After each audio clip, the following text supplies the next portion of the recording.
Fala galera, bem-vindos aqui a mais uma aula do Moura Educacional. Hoje a gente vai falar um pouquinho de matemática. Eu sei que esses dias têm sido difíceis para a gente se acostumar, né, para a gente se adaptar a esse novo modelo, a esse novo normal, mas vamos seguir firmes e fortes. Eu sei que todo mundo tem um objetivo, então vamos seguir aí no objetivo que vocês estabeleceram para a vida de vocês. E vamos lá, hoje a gente vai falar um pouquinho sobre algumas das principais funções de matemática. Funções essas que vocês realmente irão utilizar muito, tanto nessa disciplina quanto nas próximas, e elas determinam a base de outras situações ainda mais complexas. E aí, quando você começa a reduzir esse conhecimento, você vai parar aí provavelmente em alguma dessas funções, beleza?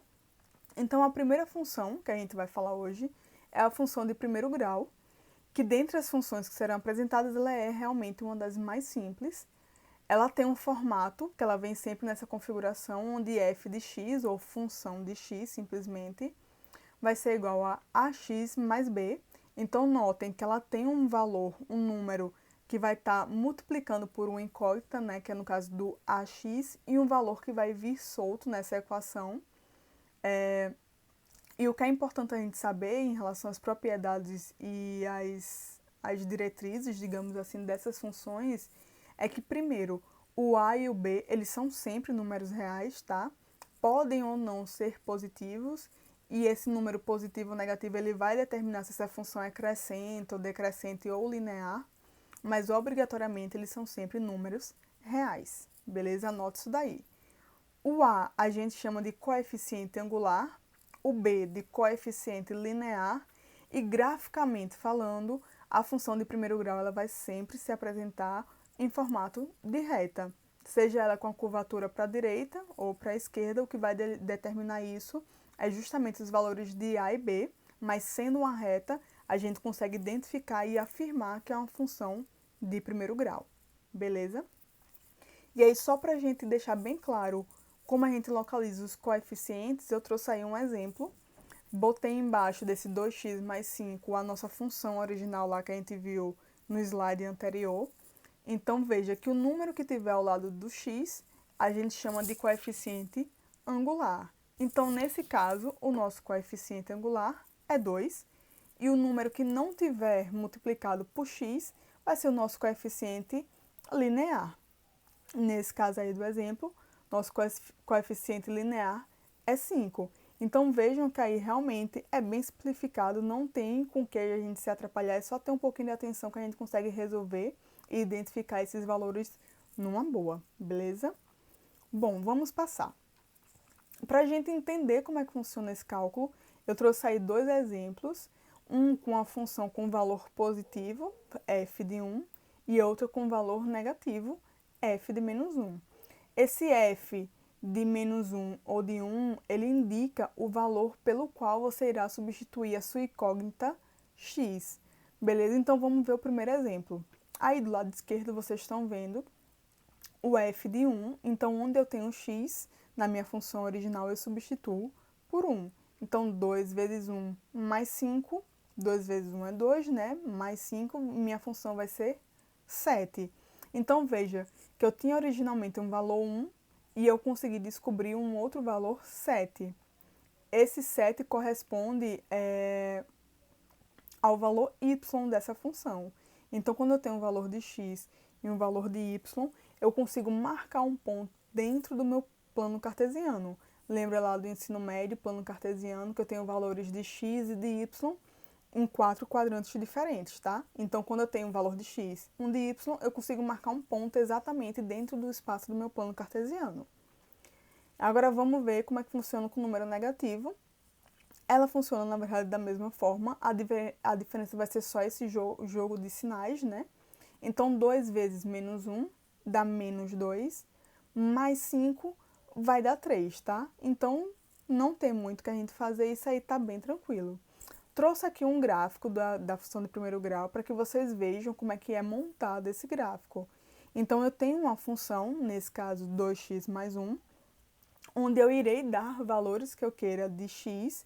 No caso aí, eu dei o valor 1 e menos 1, mas eu poderia dar qualquer valor, inclusive o zero.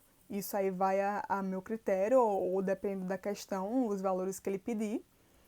E eu vou lembra o que a gente fez? Eu vou substituir o valor de y na minha função para achar o meu valor de x para achar meu valor de y. Então, na função 2x mais 1, se eu tiver o valor x como 1, o meu y será 3. E se eu tiver o valor de x como menos 1, o meu y será menos 1 também. Agora, preste atenção aqui, por coincidência, eu dei um valor menos 1 e achei um valor menos 1. Mas não necessariamente isso vai acontecer, tá ok? Isso acontece dependendo de como a equação seja escrita. Então, não é uma obrigação que esses números sejam iguais. Então, veja, no caso do primeiro par ordenado, que eu tenho o valor de x e y, então eu tenho um par. À direita aí do vídeo, vocês vão estar vendo o valor menos 1 de x com 3 de y. Onde eles se encontrarem dentro do espaço do plano cartesiano, eu marco um ponto. E a mesma coisa eu faço com o valor menos 1 de x e menos 1 de y. Onde eles se encontrarem, a gente marca um ponto dentro do plano. Quando a gente tiver pelo menos 2 pontos, a gente consegue conectar esses 2 pontos e ter, como vocês estão vendo aí, uma reta. E essa é a prova de que nós, de fato, estamos lidando com uma função de primeiro grau, tá? E essa função, essa reta poderia estar em vários locais dentro do plano cartesiano, o que vai depender justamente é qual é a sua função e quais os valores que você deu para a sua função, beleza? Agora, dando um pulinho um pouquinho mais à frente, vamos ver agora como é que funciona a função de segundo grau. Se vocês olharem para aí, para a construção da função de segundo grau, vocês vão ver que vocês têm uma função de primeiro grau, só que aí não é mais ax mais c, vai ser bx mais c, só que vocês têm um outro valor adicionado a essa função de primeiro grau, que é justamente o que faz com que essa função seja chamada de função de segundo grau, que é justamente o acréscimo do valor ax ao quadrado. Então, ó, essa é a primeira observação que vocês fazem. Uma função de segundo grau, obrigatoriamente, vai ter um valor x ao quadrado multiplicado por algum outro número, tá? E aí, um exercício bem rapidinho, só para vocês verem com a diferença que é entre achar valores de função de primeiro grau e de segundo. Nesse caso, eu pedi uma função de 3. Então, onde tiver x, você substitui por 3, beleza? Então, vamos lá. 1 vezes 3 ao quadrado vai dar 9, menos 3 mais 2. Então, como vocês podem ver aí na segunda linha, 9 menos 3 mais 2 vai dar 8, tá? Então, o meu valor da função de segundo grau dessa função, quando x for 3, vai ser um y igual a 8. Então, eu vou ter um par ordenado 3, 8, joia? Só que no caso da função de segundo grau, eu não vou ter uma reta como acontece na de primeiro grau. Eu vou ter uma outra figura gráfica que a gente chama de parábola. A parábola ela tem uma curvatura e ela precisa que para você montar uma parábola, você precisa achar no mínimo 2 valores e um vértice, tá? Que é o ponto máximo da sua parábola. E o vértice a gente acha justamente a partir da função, né, que foi dada, um valor de x. Lembra que o vértice também é um ponto no plano cartesiano, então eu preciso de um valor de x e um valor de y. No caso de vértice, o meu x vai ser menos b sobre 2a e o meu y menos delta sobre 4a. E aí eu até botei uma observação aí, lembre de delta lá na fórmula de Bhaskara lá, que a gente vê no ensino médio.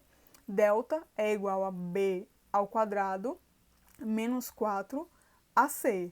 Então, quando eu tenho valores de a, b e c e eu coloco dentro dessas fórmulas que estão aí, eu vou ter um par ordenado. Eu vou ter um valor de x e um valor de y, e através disso eu consigo determinar qual é o formato da minha parábola.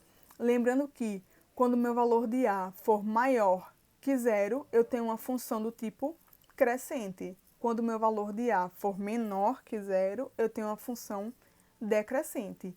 E essas duas funções elas se comportam mais ou menos como vocês estão vendo aí na tela.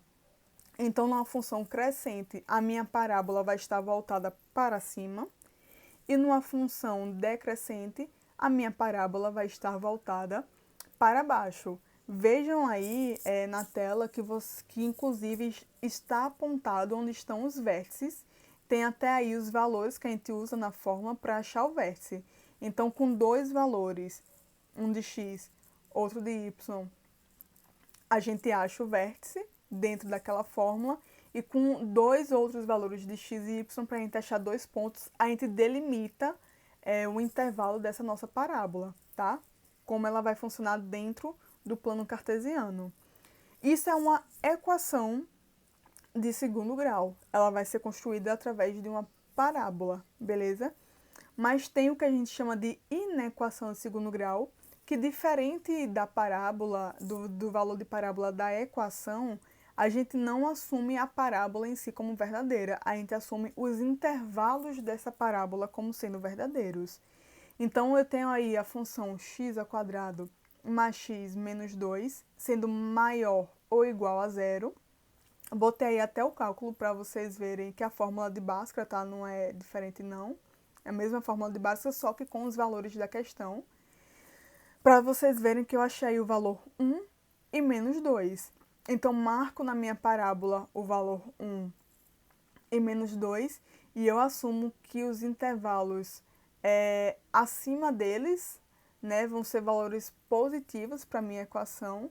Então, eu vou ter de 1 a infinito como sendo verdadeiro e de menos 2 a menos infinito como sendo verdadeiro, como solução para a minha inequação de segundo grau, no caso desta inequação de segundo grau que está aí na tela. Beleza? Bom, isso aí que vocês viram são as funções de primeiro e segundo grau. E só para recapitular, primeiro grau eu tenho uma reta como gráfico, na de segundo grau, seja ela uma equação ou inequação, eu tenho uma parábola. Pulando um pouquinho, vocês viram lá que a função de segundo grau ela tem um valor de x elevado a um expoente 2, e esse expoente 2 é o que a gente chama de potência, e a potência também pode ser apresentada em forma de função. Nesse caso, a gente chama de função exponencial, que é quando a minha incógnita, né, o valor que eu desconheço, ela vai estar no expoente e não na base da equação, como aconteceu anteriormente. Nesse caso, eu preciso que o meu A seja diferente de 1, e aí eu vou ter uma equação semelhante ao que está aí, um valor de A elevado a x, que vai ser igual a um valor B. Nesse caso, para eu conseguir resolver minha equação, eu preciso principalmente deixar a minha equação com a mesma base. Então, no exemplo que está aí na terceira linha, vocês estão vendo, na quarta linha, na verdade, vocês estão vendo aí que A elevado a x é igual a elevado a y. Nesse caso, como eu tenho a mesma base A, eu igualo os meus expoentes. Então, x vai ser igual a y. Mas para vocês entenderem legal, trouxe aqui uma questãozinha bem rápida da gente resolver. Então, tem aí 2 elevado a x igual a 4. Então, primeira coisa, deixar na mesma base.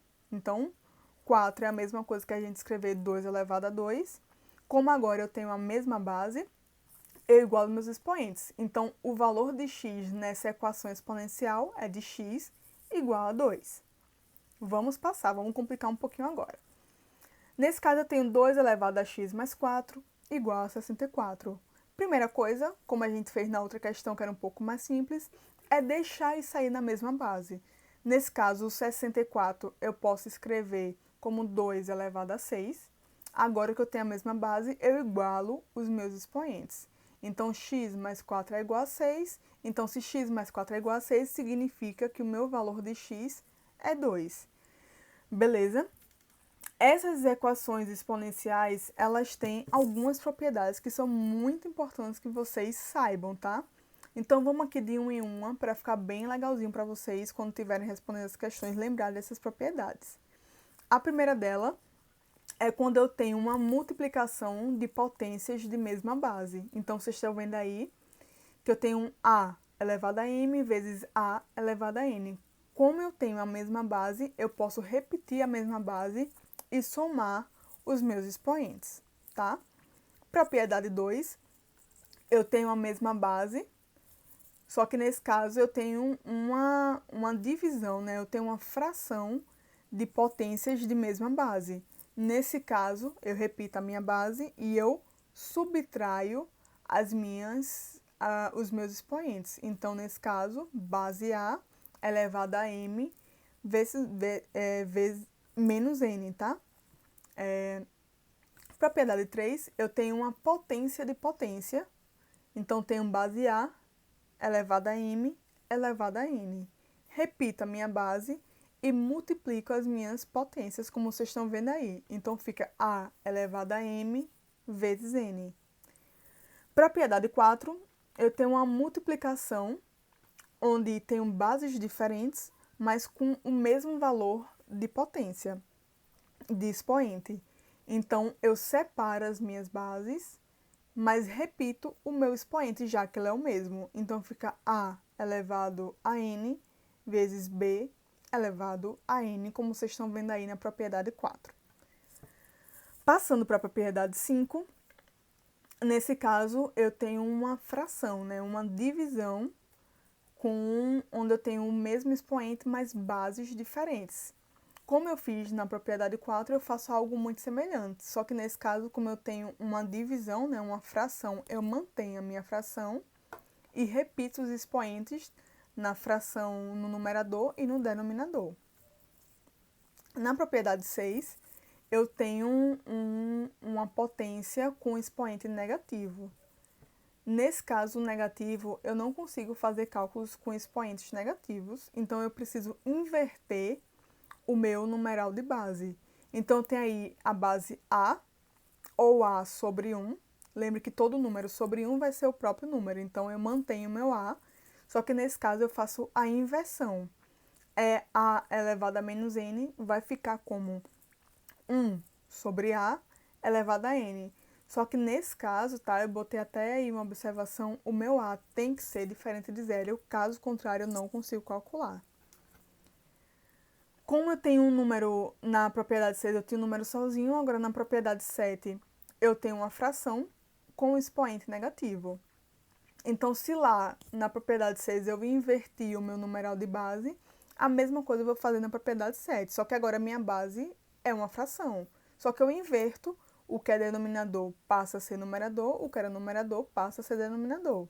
Então, resulta um B sobre A elevado a N. E para finalizar, a propriedade 8, eu tenho uma base com um expoente, só que nesse caso o meu expoente é uma fração. Quando vocês virem esse tipo de configuração, lembre que isso é a escrita inversa de uma raiz, tá? De numeral em raiz. Nesse caso, o meu numerador vai ser o expoente da minha base e o meu denominador vai ser o numeral da minha raiz. Então, como vocês estão vendo aí, fica a raiz de A elevado a M, raiz de N de A elevado a M, como vocês estão vendo aí, né? Então, vamos supor que eu tivesse, o meu expoente fosse 1 sobre 2. Então, eu teria uma raiz quadrada de A, tá? Lembrando que esses valores aqui que a gente está dizendo de A, B, M, N, eles vão ser números, né? São incógnitas, então na questão ele vai estar te fornecendo algum desses valores para que você resulte nos valores que a questão estiver pedindo, tá? Então tomem sempre muito cuidado, botem um asterisco bem grande nessa questão de propriedades, porque vocês vão precisar utilizá-las. E se vocês não lembrarem, vocês vão ter alguma dificuldade em resolver essas questões. Então, essas propriedades são super importantes na fase de função exponencial, certo? Agora, como a gente vê muito em matemática e agora não vai ser diferente, algumas operações elas são inversas umas das outras ou são outras maneiras de escrever determinadas funções. Então, por exemplo, como a gente viu aí, a potência, eu posso escrever uma potência e o inverso da minha potência seria uma raiz, por exemplo. E o mesmo vai acontecer com a função exponencial. Existe uma outra maneira de escrever essa função exponencial, que é o que a gente chama de função logarítmica, ou simplesmente logaritmo. No logaritmo, eu tenho aí uma releitura, por assim dizer, da minha função exponencial. Então, eu tenho aí a elevado a x igual a b, e eu vou escrever em logaritmo e ela vai ficar da maneira que está aí. Onde o meu a gente chama de base do logaritmo, o b de logaritmando e o x de logaritmo em si. Então, vejam que o meu valor, que anteriormente era a minha base da potência, ela vai ser a base do meu logaritmo. O meu expoente vai ser o valor do logaritmo em si, e o que era o meu valor lá final da minha potência, ela vai ser o logaritmando. Só que aí tem três fatores que vocês não podem deixar de lado, tá? Que é o fato de que o A tem que ser maior que zero e diferente de zero, e o B tem sempre que ser maior que zero. Se você não tiver esses três fatores juntos, você não vai ter um logaritmo, então você não vai conseguir resolver as suas funções com o logaritmo, tá? Então tome sempre muito cuidado com esses fatores. Se vocês tiverem lá uma questão e vocês virem que a base do logaritmo é zero, ou então ela é -1, vocês já sabem que vocês estão com uma questão que não é verdadeira, então vocês já podem descartar aí de vez. Para vocês entenderem como é que funcionam esses cálculos, eles são realmente bem simples. Imagina numa função exponencial e inverta essa função. Então, por exemplo, temos aí um logaritmo de 36 na base 6, ele vai ser igual a 2, porque se eu pegar a minha base e elevar ao meu logaritmo, ao valor do meu logaritmo, que no caso está aí 6 elevado a 2, eu vou ter o meu valor do logaritmando. Então, vejam que ela é só uma reescrita dessa função exponencial. Pegando outro exemplo aqui, o logaritmo de 16 na base 2 vai ser 4, já que 2 elevado a 4 vai ser 16. Então, vejam que essas funções, né, elas realmente funcionam em conjunto, e se você souber bem a função que antecede a outra, você vai conseguir entender a lógica desse mecanismo todo da matemática, e vai ver que, na verdade, esses fatores aí que a gente falou hoje estão totalmente interligados, beleza? Então, gente, olha, só uma dica final para vocês. Vocês sabem que vocês têm um prazo, né, para vocês responderem as atividades. Então, comecem a fazer as atividades logo, não percam o prazo, utilizem a apostila de vocês e lembrem lá que a gente está sempre anunciando a biblioteca virtual de vocês. Tá de pé, tem muito material legal, muita lista de exercícios para vocês fazerem. E vamos correr atrás, vamos cada vez mais se desenvolver e como a gente está aqui na aula de matemática, fica aí a dica, não tenham medo de matemática, a matemática é só uma grande brincadeira com números. E vamos em frente, o que vocês precisarem, estamos aí para ajudar.